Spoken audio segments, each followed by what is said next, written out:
processo nós não entendemos não. E nós se angustiamos e nós dizemos, Senhor, não dá, Jesus chega, eu vou parar por aqui. Mas aí, lá no fundo, a gente fala igual a Jeremias, que quando ele tentava parar de falar da palavra, ele dizia que ardia dentro dele. Então, o verdadeiro adorador, ele tem isso. Ele pode até estar passando por dores. Ele pode até estar passando por um processo de dor mesmo, de dor profunda. E ele diz assim, Senhor, eu vou parar. Senhor, chega, eu não aguento mais. Mas lá dentro dele, lá dentro do verdadeiro adorador, do verdadeiro servo de Deus, ele não consegue parar de falar de Jesus. Por quê? Porque Jesus já invadiu a sua vida. E aquele processo que ele está passando, e aquele processo de dor que ele está vivenciando, vai servir lá na frente para ele levantar alguém que vai estar passando pelo mesmo processo que um dia ele passou. Né, Roseli Gomes? Pastor Paulo Oliveira, aleluia. Então, aguenta esse processo aí, que Deus permitiu você passar. Aguenta esse processo. Porque na verdade, Deus não vai dar algo que você não possa suportar. Ele vai te ajudar a passar por isso aí. Mas não desista. Não olha para trás e diz, não, Senhor, não aguento não, eu vou voltar. Não, você vai erguer a tua cabeça e vai entender que quem está na frente, ou à frente, é o Senhor dos Exércitos. Como diz lá em Amós 4:13, diz assim, ó: aquele que formou os montes, cria vento e revela os seus pensamentos ao homem, aquele que transforma a aurora em trevas e pisa as montanhas da terra, Senhor, Deus dos exércitos, esse é o seu nome.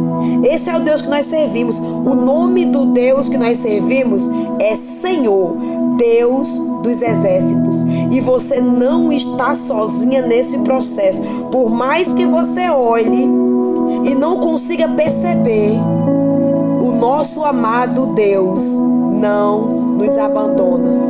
Ele não rejeita a oração do justo. Ele não dispensa o justo de mãos vazias.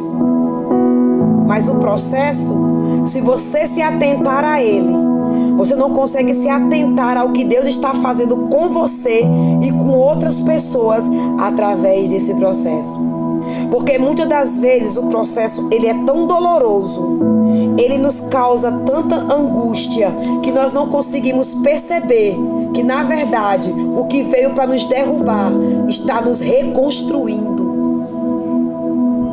está nos fortalecendo, está nos forjando.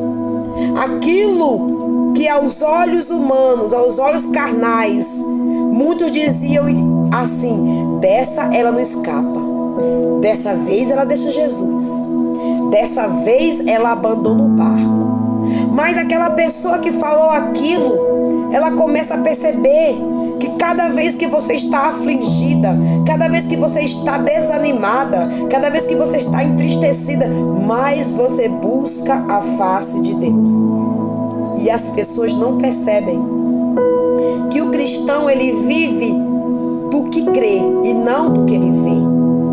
A Bíblia diz que o justo viverá da fé. Está lá em Hebreus 10:38. O justo viverá da fé. E aquele que retroceder, a minha alma, a alma do Senhor, não se agradará dele. E a palavra também diz assim, para você, lá em Isaías 40, no versículo 31. Os que esperam no Senhor voarão com asas como de águia, andarão e não se cansarão, caminharão e não se fadigarão.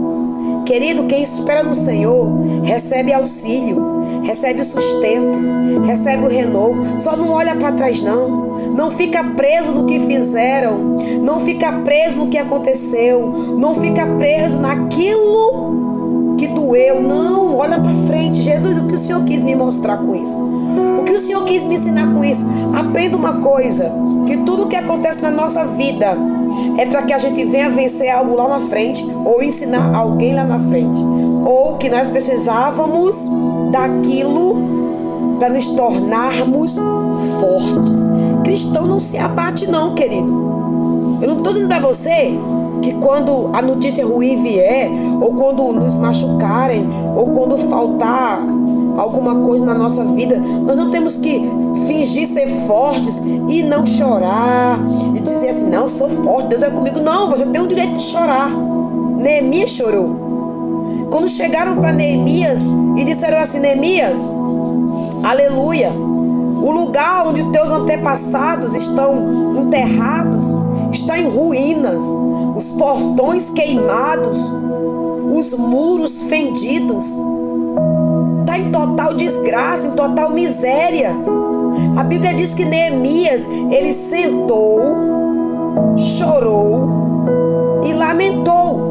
Mas depois, quando Neemias chorou e lamentou, ele levantou, orou, jejuou e foi falar com o rei.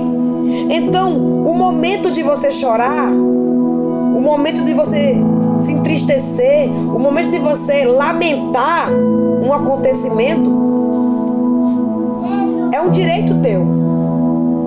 Mas não é naquele estágio que você tem que permanecer. Não é naquele tempo, parou o tempo ali na tristeza? Não. Parou o tempo ali naquele lamento? Não. Neemias se levantou, jejuou, orou e foi falar com o rei. Então, querido, Deus não te isenta da dor. Deus também não te isenta do choro. Vai haver momentos, querido, que eu vou chorar, como eu já chorei. Vai haver momentos em que eu vou sentar num lugar e vou somente chorar diante de Deus e dizer, Senhor, tá doendo aqui, Pai. Feriram aqui, Pai. E vou mostrar as minhas feridas para Ele. E vou dizer, Senhor, foi exatamente aqui, Pai, que eu fui ferida. Foi exatamente aqui nesse local, meu Pai, que me magoaram. E aí o Espírito Santo de Deus, ele é tão perfeito, ele é tão lindo, que ele vai chorar contigo. E a palavra de Deus diz assim, ó, que com gemidos inexprimíveis ele vai falar com Deus acerca de você. Então, irmã Ju, eu posso chorar? Pode. Irmã Ju, eu posso ficar triste? Pode.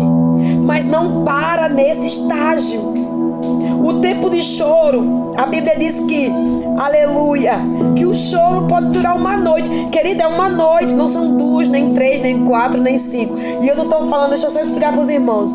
Quando diz assim, olha, o choro dura uma noite, não significa apenas uma noite, não. Está dizendo que o choro tem tempo de terminar. Entendeu? Não significa que você foi ferida hoje e amanhã já tem que estar saltitante. Não, não. Tem processos que a dor é prolongada. Mas eu não posso me manter ali. Parar minha vida ali. Não, fulano me machucou. Não, fulano me traiu. Não, fulano me caluniou. Não, querido. Você vai poder chorar. Você vai poder lamentar. Você vai poder falar com Jesus aonde te feriram, mostrar o lugar. Porque isso, sabe o que é isso? É relacionamento. Sabe por que Deus causa dor? Para que você venha correndo para Ele e diga, Pai, foi aqui que eu me ralei. Já viu, você que é mãe igual eu? Quando o filho cai da bicicleta, ou não sei de onde foi que ele caiu, ele corre até você e mostra aonde foi o ferimento. É assim que Deus quer que nós se achegue a Ele. Diga, Pai, eu machuquei aqui. Pai, meu joelho está ralado. Pai, me machucaram aqui. Mostre aonde foi ferido. E aí o pai ou a mãe vai limpar, vai colocar esparadrapo, vai colocar metiolate, pomada. E ali você vai sarar aquela ferida. E aí você não vai chorar mais. Você vai montar na bicicleta e vai cair de novo. É exatamente assim na nossa vida cristã. Nós vamos se ralar, nós vamos se magoar, Nós vamos se ferir, mas aí a gente só é chegar para Jesus e dizer: Pai, foi aqui que me feriram. O Senhor pode tirar essa dor, essa mágoa? Já faz tanto tempo, Pai, eu caí ontem, ou eu caí o ano passado, mas ainda dói aqui, Pai. O Senhor poderia tirar? E aí, quando o Espírito Santo vê que você quer verdadeiramente ser, aleluia, cuidada por Ele, Ele não nega os seus cuidados para quem realmente quer ser cuidado pelo céu.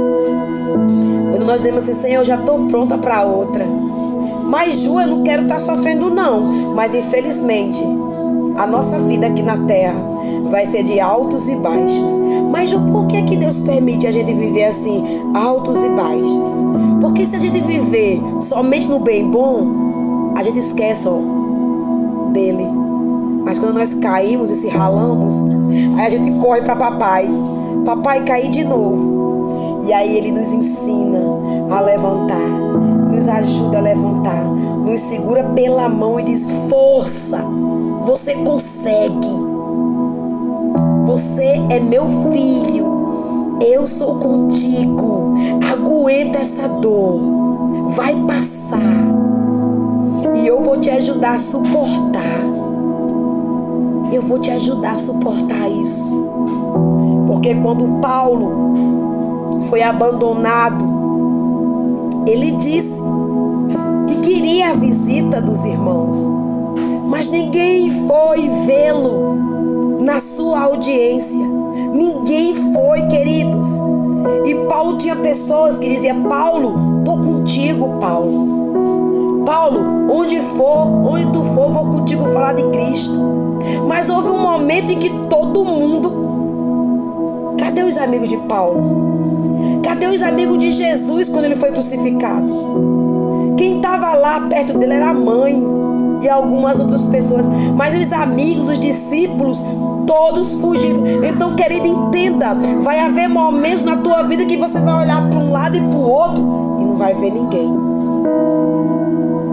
E aí você vai dizer: poxa, ela era minha amiga, ela disse que estaria comigo nessa.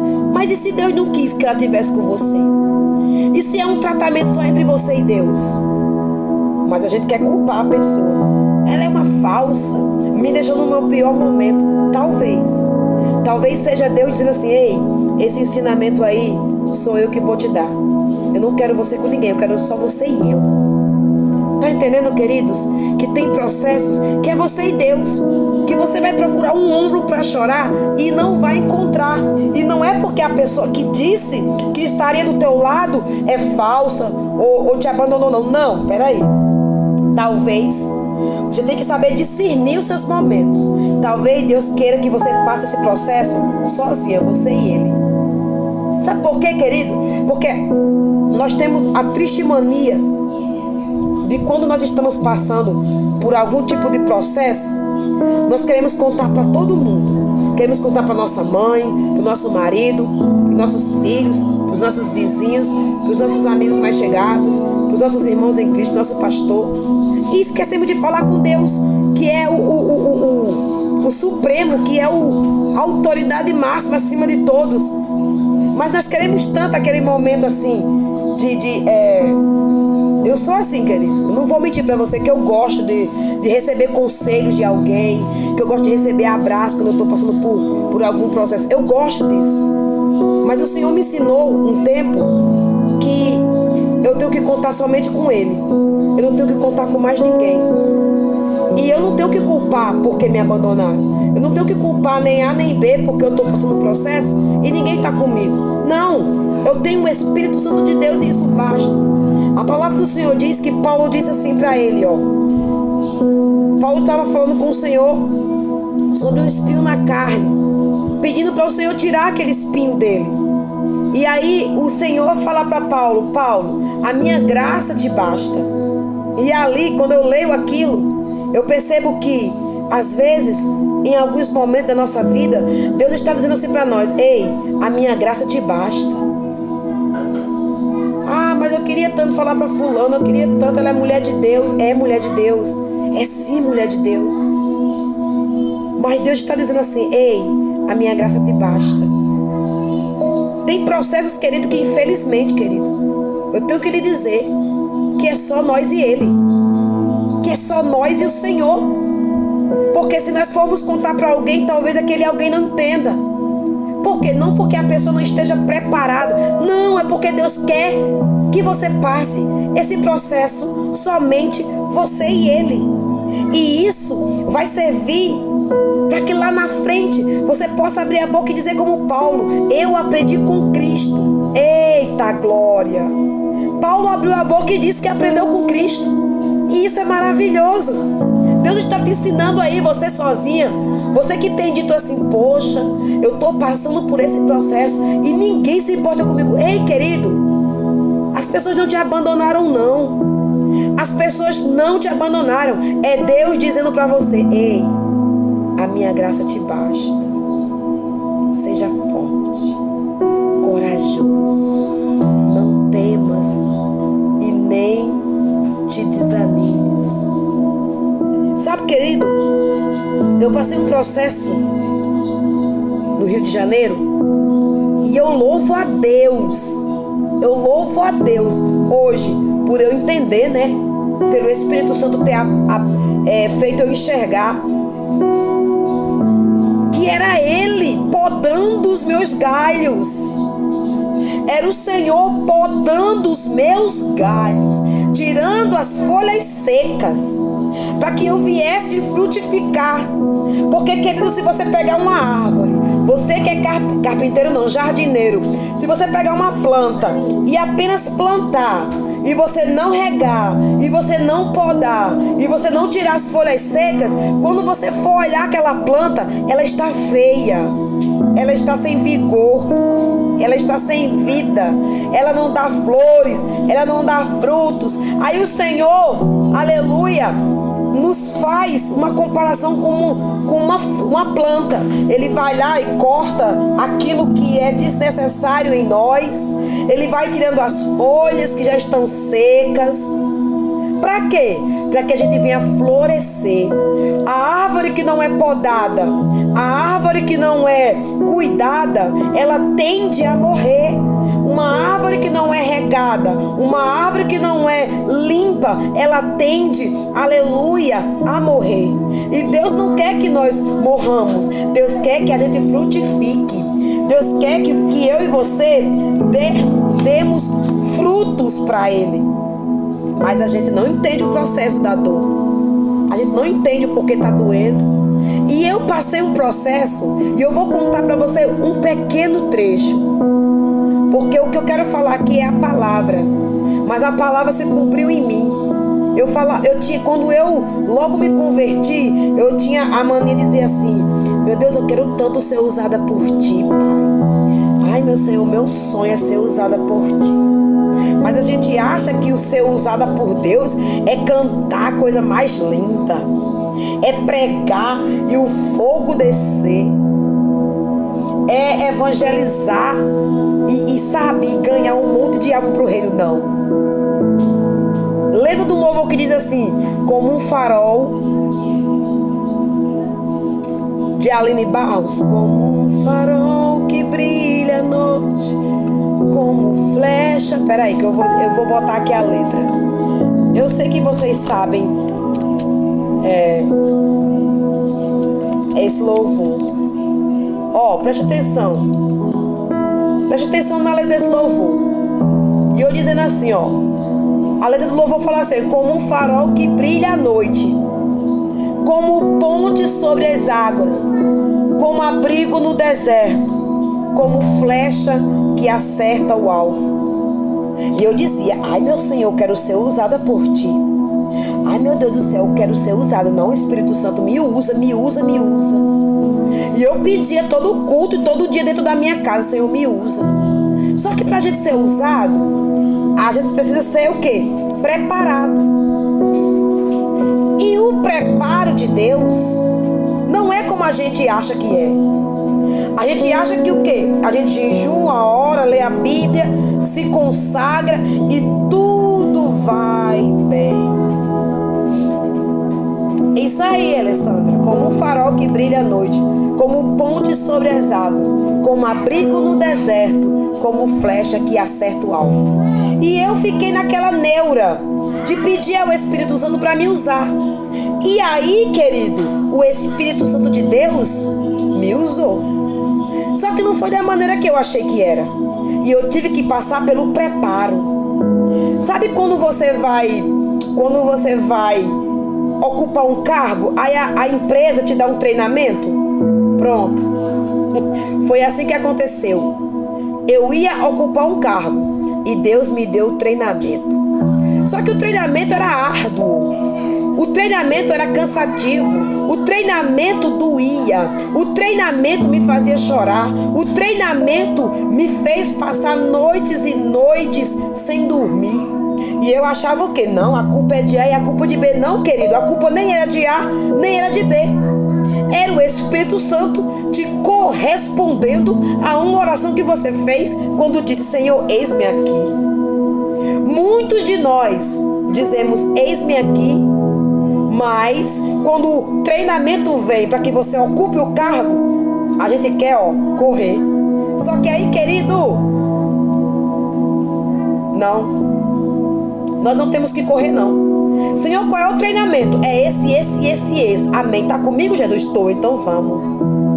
Aí um dia, o processo, o treinamento chegou para a irmã Judilene. E o processo, o treinamento que Deus tinha para minha vida doeu. E eu chorei. Eu passei meses sem entender o porquê daquela dor. O porquê que eu era boazinha, eu não faltava culto, e eu fazia tudo direitinho. E por que estava doendo? E eu não conseguia entender que era eu sendo treinada. E muitos de nós é assim, querido. Não, a culpa é de fulano. Fulano está me perseguindo, querido. Fulano não está te perseguindo, não, querido. Jesus está te treinando. Nós temos a infeliz mania de dizer que somos perseguidos. Não, querido, não. Deus está te correspondendo a uma oração que você fez lá atrás e esqueceu, que você disse assim: eis-me aqui, Senhor. E aí um dia, numa determinada igreja, lá no Gardênia, louvar esse louvor, e eu louvei: como um farol que brilha à noite, como ponte sobre as águas, como abrigo no deserto, como flecha que acerta o alvo. Eu quero ser usado da maneira que te agrade, em qualquer hora e em qualquer lugar. Eis aqui a minha vida, usa-me, Senhor.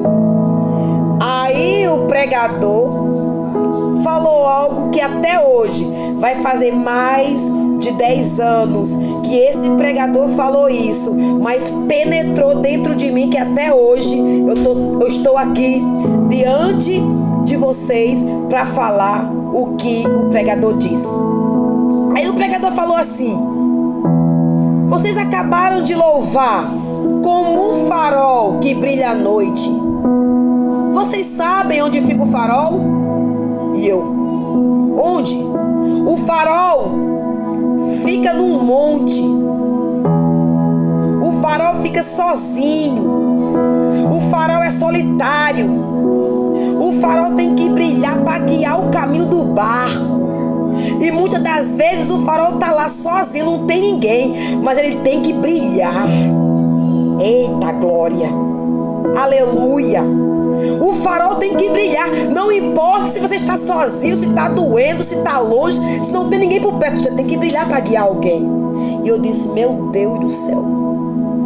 Para você ver que quando você louva um louvor, você tem que entender o que você está louvando, porque nós vamos ser provados no que nós pregamos e no que nós louvamos. E aí o pregador falou assim: ei, querido, você que louvou como um farol que brilha à noite, entenda que você às vezes vai ter que brilhar e vai estar sozinho, sem ninguém por perto. Aí ele falou assim: como ponte sobre as águas. Você escutou o que você louvou, igreja? E a igreja falou: sim. Aí ele falou assim: como ponte sobre as águas. A ponte serve para quê? Para ser pisada. Então, querido, aguenta as pisaduras. Eita glória. Aguenta que você vai ser pisada. Aguenta que você vai ser massacrada, humilhada, rejeitada. Você não quer ser como uma ponte sobre as águas? E a ponte serve para fazer com que você ande de um lugar para o outro. A ponte serve, aleluia, para que você ajude alguém a atravessar. Então você que diz, como ponte sobre as águas, como eu já louvei, e não me arrependo, você vai ser pisada. Você não quer ser ponte? Você não quer ser o instrumento de Deus que Deus vai usar para levar alguém até Cristo? Então vamos aguentar as pisadas. Ju, mas é assim ser cristão? É, querido. Ser cristão não é molezinha, não. Ser cristão não é oba-oba. Ser cristão é dor. Ser cristão é renúncia. Ser cristão é provação. Ser cristão, aleluia, é você negar a tua carne. É pegar a tua cruz e seguir. Aleluia. Aí aqui diz, como abrigo no deserto. Querido, olha aí, abrigo no deserto. Onde é o abrigo? No deserto. Você e eu, nós temos que ser o abrigo no deserto. Deserto falta água, deserto não tem sombra, deserto só tem vento. Mas nós temos que ser o quê? Abrigo no deserto para alguém. Nós temos que ser, aleluia, glória a Deus, um lugar onde alguém possa repousar. Nós temos que ser usados pelo poder do Espírito Santo para quando alguém vier cansado, poder, aleluia, descansar em nós. Não, Ju, como assim em nós? Nós não queremos ser usados pelo Espírito Santo de Deus?